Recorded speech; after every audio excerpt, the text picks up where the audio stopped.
I'm sitting in the Mall of the Millennia in Orlando, and I'm thinking to myself that each of these brands which are represented here, whole bunch of them, each of these represents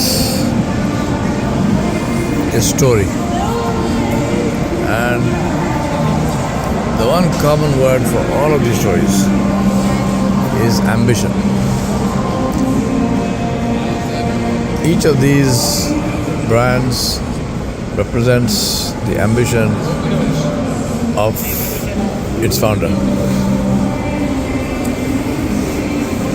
Now, why is ambition important? Because ambition is what distinguishes the human being from animals. All animals need food, water, shelter. They need to procreate. All animals have some degree of, desire for this and that. They follow sensations and so forth. But the thing that makes human beings unique is ambition, which is they work for a goal. They work for something that they cannot see.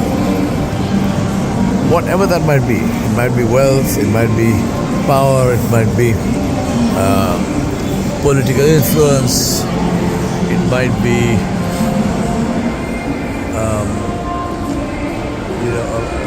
wanting to go somewhere, do something. You name it. I mean, there's no one ambition. And I'm not going into what is a good ambition and what is not a good ambition. Just say ambition itself. Ambition is what distinguishes and differentiates humans from other creatures. And ambition, therefore, is extremely, extremely important. Ambition is what drives you. Ambition is what makes you wake up in the morning and show up. Ambition is what makes you get up from every fall. Ambition is what keeps you away from depression and despair. Ambition is what makes you try again and again, never giving up.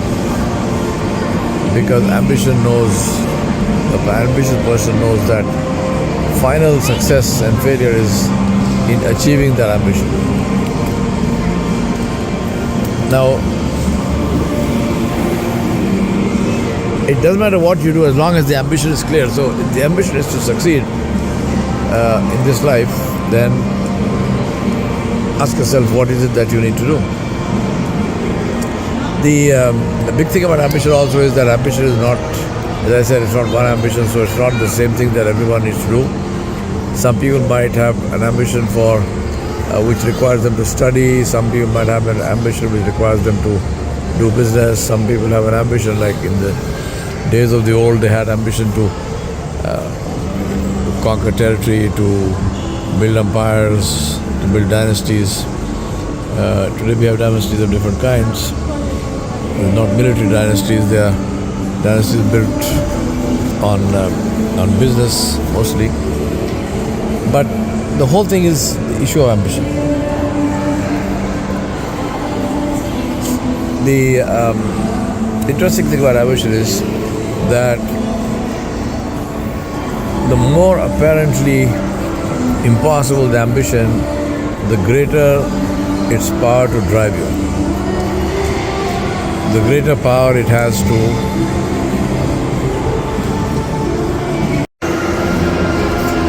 one of the interesting things to do if you want to figure out or understand ambition is to read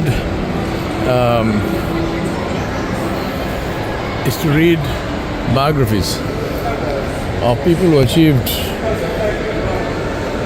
great things. So think about that and say, what kind of struggles did they have to overcome? What did they do which help them to be and become what they became.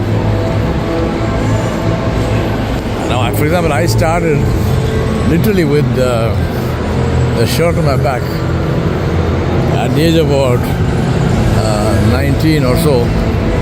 And one of the things I take a lot of pride in is that I did not burden my parents with looking after me from the time I was about 18.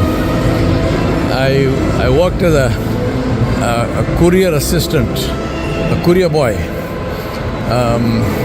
and earned my own living. I paid for myself. For a while, I stayed at home with my parents, but I would take the money and give it to my mother. So I didn't take the money and spend it off on my frills. So I wasn't actually paying for my food. I mean, I don't think I didn't mean it like that, but I paid. I mean, I gave the money to my mom. And then I went off to Guyana, South America. And then from then on, I was totally on my own. And that was between the age of 20, 21. I lived alone. I earned, and I spent 5 years there. Learned some phenomenal life lessons, negotiation skills, conflict resolution skills, how to deal with stress, how to deal with danger, actual physical danger, how to deal with ambition. I learned the realities of the corporate world, corporate culture, the ups and downs of it, the goods and bads of it. I made friends. Some of those friends, I have them to this day. And I'm talking about 1979 was when I went to Guyana. And I'm recording this in 2025, so that's a lot of years. Alhamdulillah, I did all that. I learned all these things because I took that risk. I had this ambition to do something. So I started with a BA, History, Political Science, Urdu Literature, which really had no market value. It was interesting to study it, but it wouldn't get me a job as a doorman. I went to work for a mining company in Guyana. Pure accident. I wasn't looking for a mining job. I learned all kinds of stuff, as I mentioned to you. In the process of my job, I set up a sawmill. I would go into the forest, logging, extracting the logs from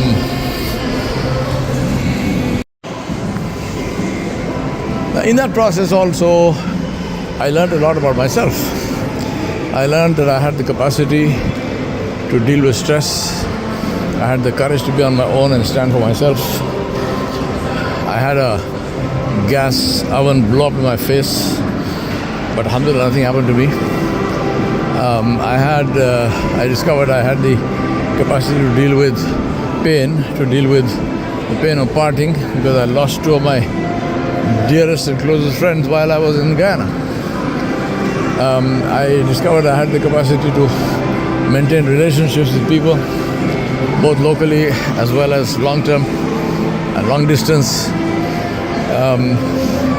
I used to write letters, and these were the days when a letter from Guyana to India took literally a month one way. So you posted the letter, it took a month to get there, and if the person replied instantly, which obviously they didn't, it would take another month to get back to you. So if you write a letter, the earliest you could expect a response was 2 months. Now, if you want to write stuff in the letter, postage was expensive, international postage, and I was poor. So I would write the letter, and I would write it on minute paper, very, very thin paper with a fine tipped pen. Now, in these letters, I was writing to people who I wanted to convey the story of my life as it was happening, and that's how I learned to write. And today, people, they like my writing. I've written now many books. But those days I was starting to write. I wasn't really, I didn't know much. But sometimes people ask me, how did you learn to write? Did you attend a course? Did you do something? I said, no, I didn't attend any course. I learned to write because I had to write. And I wanted to convey as clearly as possible what I was experiencing, my hopes and aspirations, fears and apprehensions, and so on and so on. And that's how I learned to write. So I would write on this very fine, almost like tracing paper, with a very fine nib pen. And then I would write several pages of that, and then I would post it, mail it, and sadly none of those letters remain. The people I wrote to, obviously they were not thinking to preserve my writing for posterity, so I don't know what happened to them. But I mean, I would have liked to be able to read those letters today and say, well, what did I write? Anyway, maybe the fact is that that's how I learned to write. Then, so shift from BA History Political Science to the mining industry, the logging industry, and then I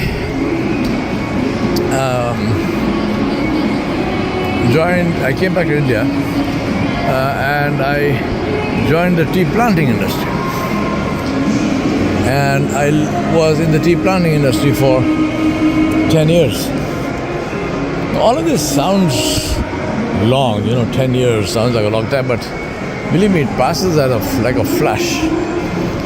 Now there in the tea planting industry, apart from of course the content of it, learning to plant tea, coffee, rubber, we call it planting, but it's not just planting as in digging a hole in the ground. Planting is the word that is used to describe the entire process of managing a tea plantation. Planting the tea bushes is part of it, but the far bigger part of it is the harvesting of tea, the growing of tea, the manufacture of tea, tea tasting, selling it in the auction markets, and all about organizational work, so organizational politics, performance assessments, and so forth and so on.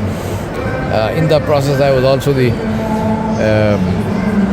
on the negotiation committee of the Planters Association of Tamil Nadu. I was the president of the Planters Association of Kanyakumari, and so on. So, I handled strikes, lockouts. I received death threats from the unions, very militant communist unions. But to me, the most satisfying thing was when I was leaving after 10 years, I was given a farewell. And the farewell speech was voluntarily unsolicited, was done by the general secretary of the Communist Union. He is the one who came. He just turned up at my farewell party, which was being done by my staff, and he said, I want to speak, and he made a speech which had us all weeping. Very beautiful speech, extremely powerful speaker, and to me that was the satisfaction. And one of the key things he said, which I remember, he said that we fought him.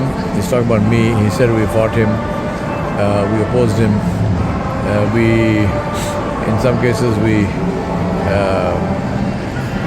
obviously we didn't like what he was doing because it changed what we were doing, we have been doing for decades before that, but we respected him. And we respect him because he's a man of principles. He did not do this for himself, he did it for the organization, and this helped us, even us as workers, and even us as union leaders. And that is something that we take satisfaction in.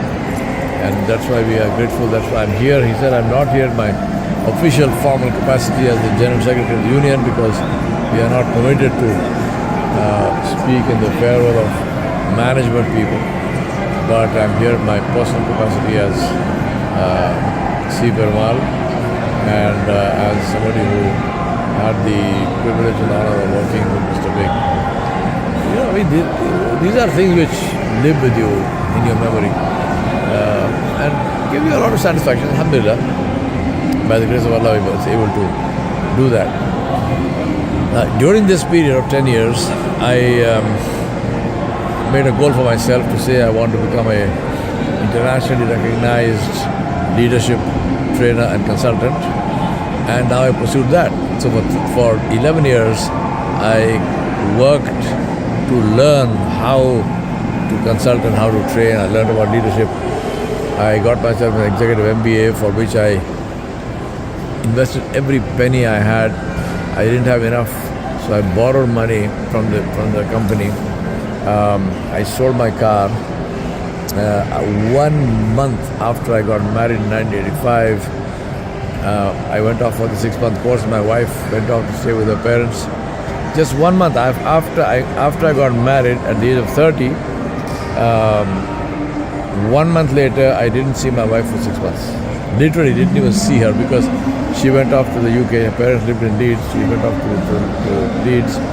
And I was in India, in Ahmedabad, at the Indian Institute of Management, Ahmedabad.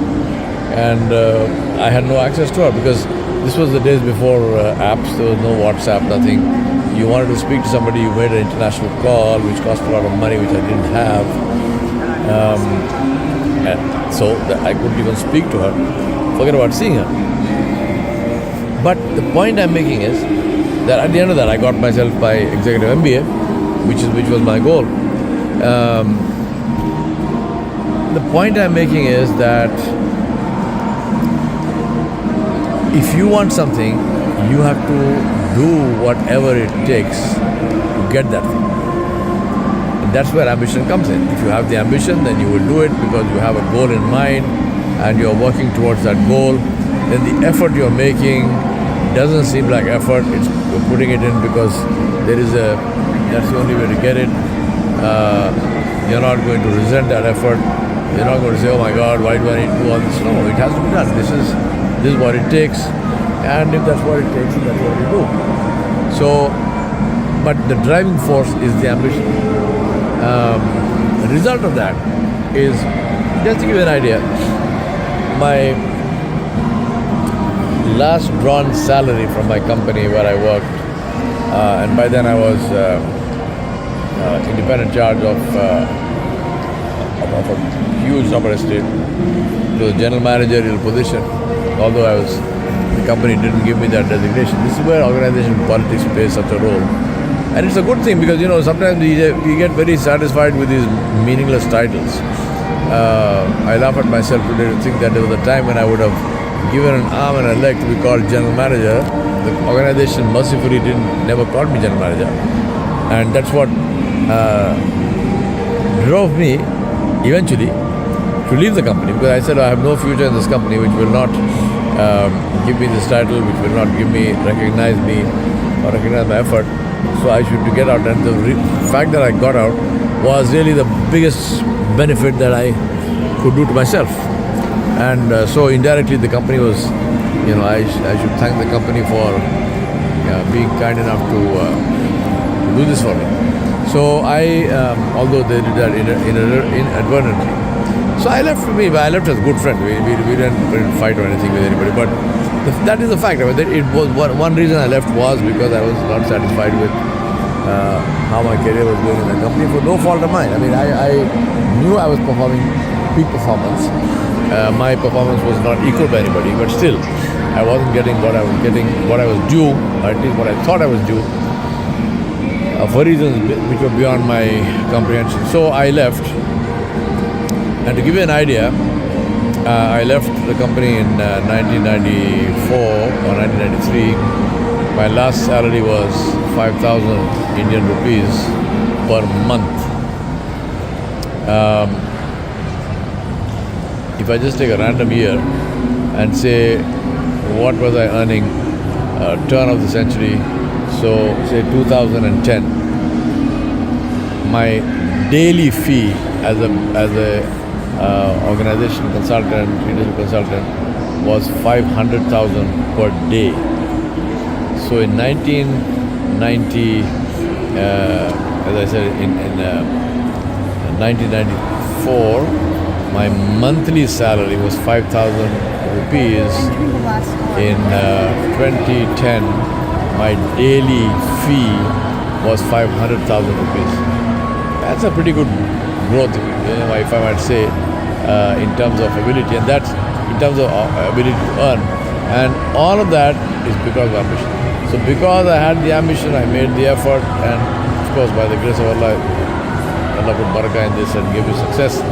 But without the effort, the success was not going to come. It wouldn't come by sitting and praying for it or by sitting and wishing for it. Right?